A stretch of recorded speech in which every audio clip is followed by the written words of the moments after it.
warahmatullahi wabarakatuh. Alhamdulillah, pada kesempatan kali ini saya akan melanjutkan pembahasan mengenai antrian. Untuk pembahasan kali ini mengenai antrian, yaitu adalah kelanjutan dari struktur data. Pada pertemuan pada slide sebelumnya itu saya sudah menjelaskan mengenai stack. Nah, sekarang ini yang akan saya jelaskan itu adalah mengenai antrian. Antrian adalah salah satu jenis struktur data digunakan untuk menstimulasikan keadaan dunia nyata. Antrian banyak dijumpai dalam kehidupan sehari-hari. Ya, seperti antrian yang sudah kita ketahui bersama bahwa contohnya banyak ya, contoh dari antrian yaitu ada antrian registrasi, antrian tiket, antrian masuk kelas, antrian masuk antrian di bank, antrian membayar di kasir dan lain sebagainya. Nah, itu cara antrian yang digunakan di dalam dunia nyata itu diadopsi ke dalam program atau ke dalam struktur data. Nah, makanya di sini cara antriannya itu akan sama dengan proses yang ada di dalam dunia nyata, sama dengan proses dengan yang ada di dalam programan. Antrian adalah sebuah kumpulan data yang mana penambahan data atau elemen hanya dapat dilakukan pada sisi belakang dan penghapusan atau pengeluaran elemen dilakukan pada sisi depan. Jadi seperti kalau kalian mengantri membayar belanjaan di salah satu supermarket atau minimarket, kalau kalian baru masuk, kalian antriannya ada di belakang sekali. Nanti yang dilayani duluan itu adalah yang paling depan akan dilayani, dan kalau sudah selesai maka yang di depan dihapus atau selesai dilayani, maka yang belakang akan antrian selanjutnya akan dilayani. Jadi konsepnya untuk antrian ini sama seperti antrian-antrian lain. Jadi sesuai dengan urutan. Jadi kalau urutan yang baru datang itu akan diletakkan atau ditempatkan di belakang, sedangkan yang dihapus itu adalah yang di depan. Berbeda sama stack. Kalau stack itu kan numpuknya memang di belakang, tapi yang keluar itu yang belakang duluan.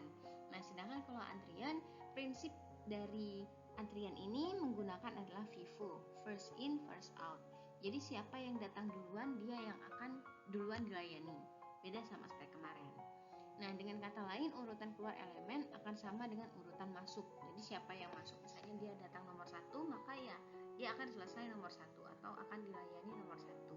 Kalau datang nomor 2, ya dia akan dilayani dengan nomor 2 dan seterusnya.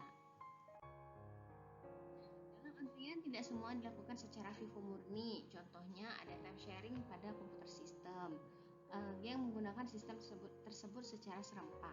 Karena sistem ini biasanya menggunakan prosesor dan sebuah memori utama. Jika prosesor sedang dipakai oleh seorang user, maka user yang lain harus antri sampai pada gilirannya. Itu jadi sebenarnya tidak ada yang namanya FIFO murni ya. Dia masih ada sesuai dengan sesuai dengan giliran atau time sharingnya sebenarnya. Prosesor, jika prosesor sedang dipakai oleh user, maka harus ngantri sampai pada giliran seterusnya. Antrian ini tidak akan dilayani secara FIFO murni, tetapi biasanya didasarkan pada suatu prioritas ya. Jadi ada yang namanya antrian prioritas atau priority queue. Nah, di sini nanti sebenarnya dijelaskan lebih lengkapnya itu pada saat penjelasan mengenai antrian collection ya, atau queue collection. Di situ baru kelihatan bahwa sebenarnya tidak ada antrian itu, tidak ada yang murni. Memang antrian itu berupa disimpan di dalam berupa interface. Nah, jadi kan interface itu tidak bisa dibentuk menjadi objek. Yang ada objeknya itu adalah priority ya. Jadi sebenarnya sama, tapi konsepnya mirip lah. Konsepnya sama dengan antrian secara umumnya, tapi dia ada suatu prioritas tertentu. Unsur prioritas dinamakan antrian prioritas. Jadi di sini ada 3 macam struktur dari antrian. Yang pertama ada antrian lurus, antrian sirkular atau melingkar, sama double ended. ya dengan ujung ganda. Contohnya di sini kalau antrian lurus itu, oh ya, sebelumnya antrian itu semuanya kita buat dalam atau kita simpan dalam bentuk array, ya, seperti yang step kemarin kita simpan dalam bentuk array. Kalau antrian lurus, di antrian itu ada menyimpan nanti front, rear, atau depan sama belakang, atau head sama tail. Jadi ada disimpan siapa yang di depan dan siapa yang di belakangnya. Beda sama stack.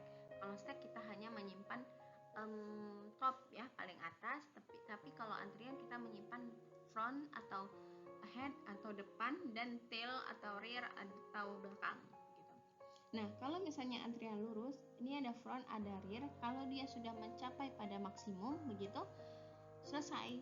Kalau antriannya rear atau belakangnya itu sudah mencapai maksimum, maka antrian tersebut tidak dapat ditambahkan. Itu yang antrian lurus.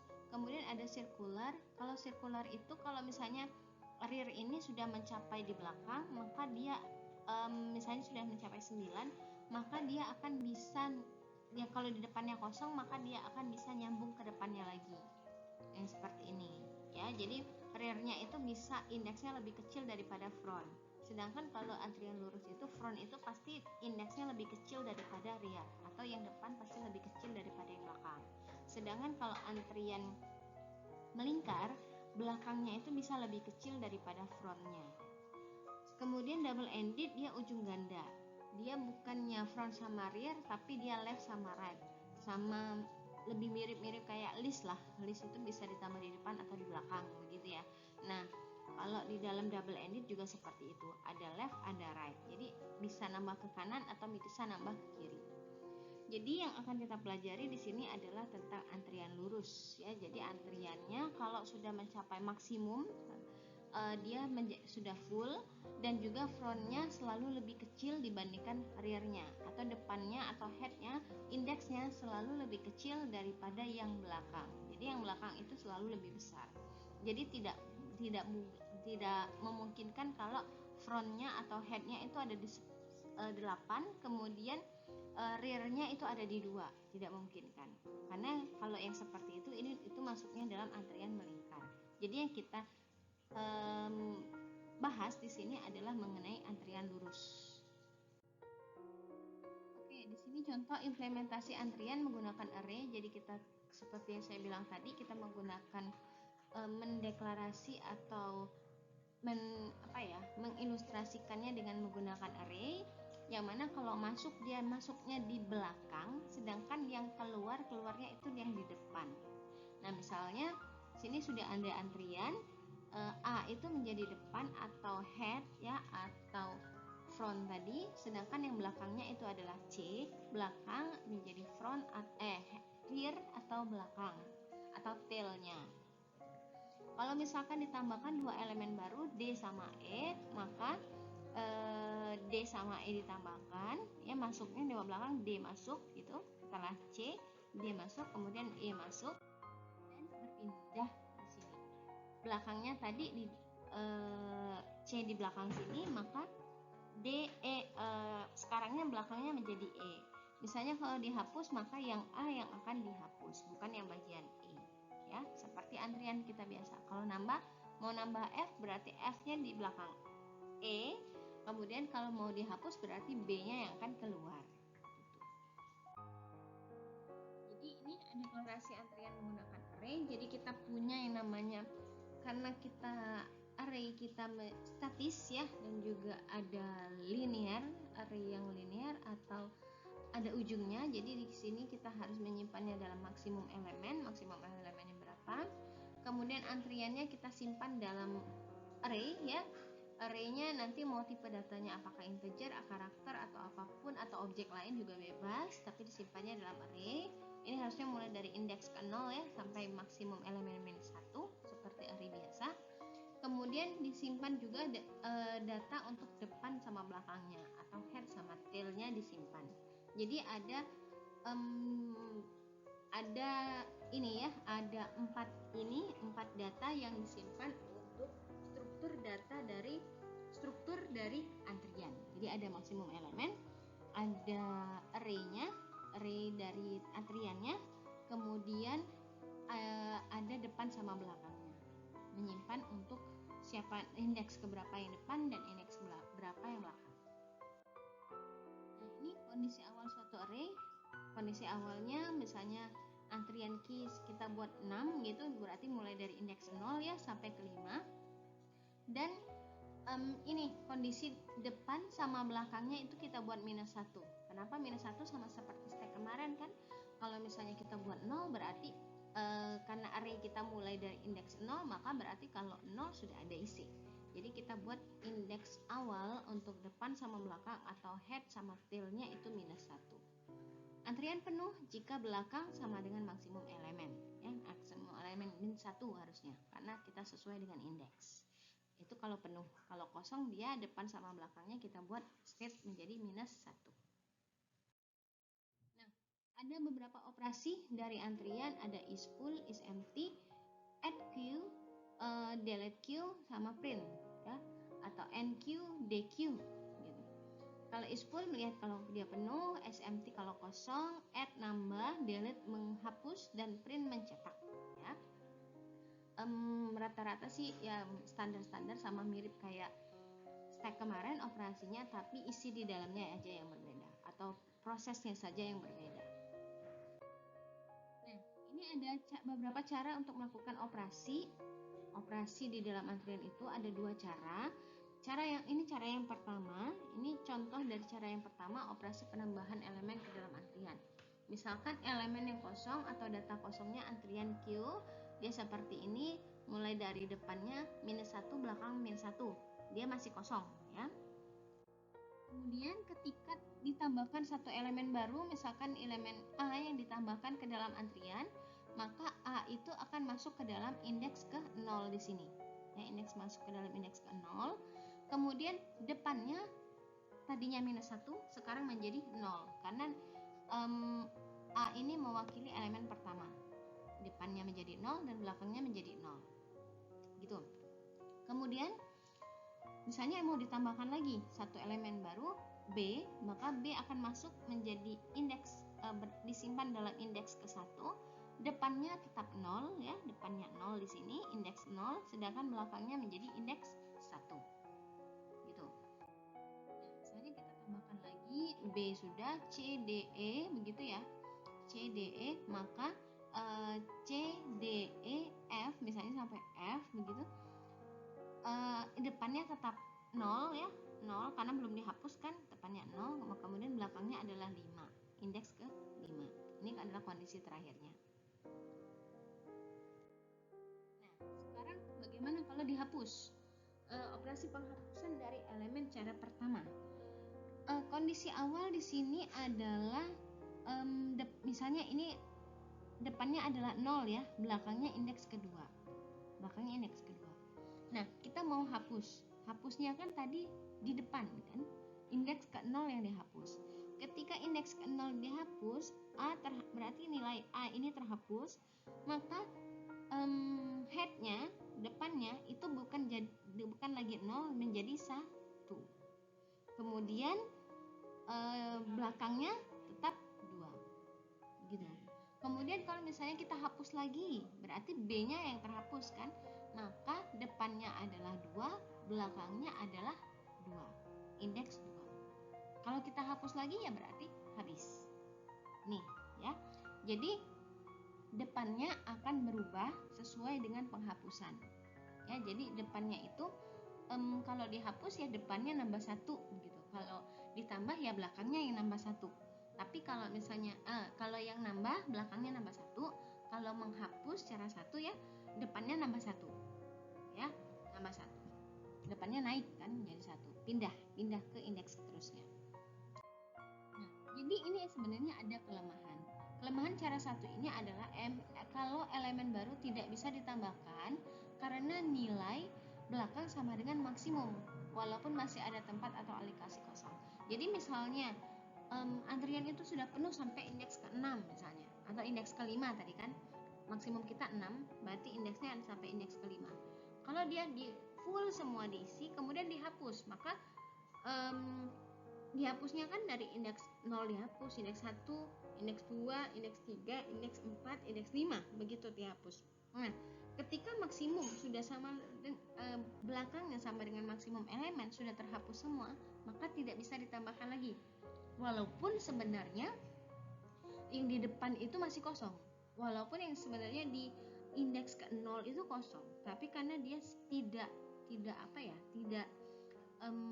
mencatat depan itu kosong atau enggak, maka dia tetap tidak bisa ditambahkan kalau maksimumnya belakangnya ini, indeks belakang sudah sama dengan maksimum elemen. Jadi itu kelemahan cara pertama ya. Sekarang saya jelaskan cara yang kedua. Jadi kalau cara pertama itu kalau menambah ya, tailnya nambah, sedangkan kalau berkurang itu headnya yang nambah plus 1. Kalau cara kedua itu adalah array yang bergeser. Jadi sama seperti kalau ilustrasinya seperti kalian membayar di swalayan tadi. Kalau yang di depan, misalnya kalian antrian nomor 3 gitu. Berarti kalau misalnya kalau antrian nomor 0 itu sudah selesai dilayani, maka dia keluar kan.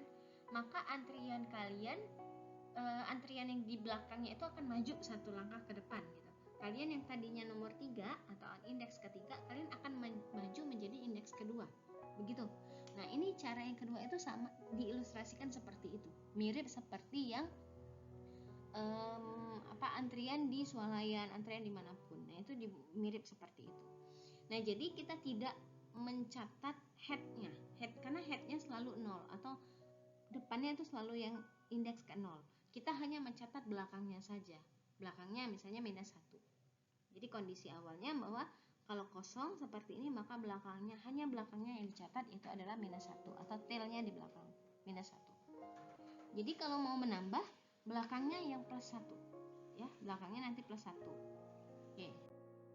Ilustrasinya misalnya satu elemen ditambah, sebenarnya sama saja sih sama yang cara satu tadi. Kalau menambah ya, A berarti belakangnya menjadi 0 kan, -1 tadi kan awalnya kalau kosong. Sekarang ditambah satu elemen, maka belakangnya jadi 1. Kemudian tambah lagi belakangnya belakangnya jadi 0. Nambah 1 lagi belakangnya jadi 1 gitu. Tambah terus gitu ya, sampai belakangnya adalah 5. Misalnya full ya, full belakangnya adalah 5. Ditambah-tambah terus. Nah, yang berbeda di sini adalah pengurangan. Pengurangan, untuk mengurangi kita hanya memang kita mengurangi yang depan ya, tetap kita mengurangi yang depan, tapi dengan setelah yang di depan dikurangi baru kita geser gitu. Jadi di dalam cara kedua ini ada pergeseran ya.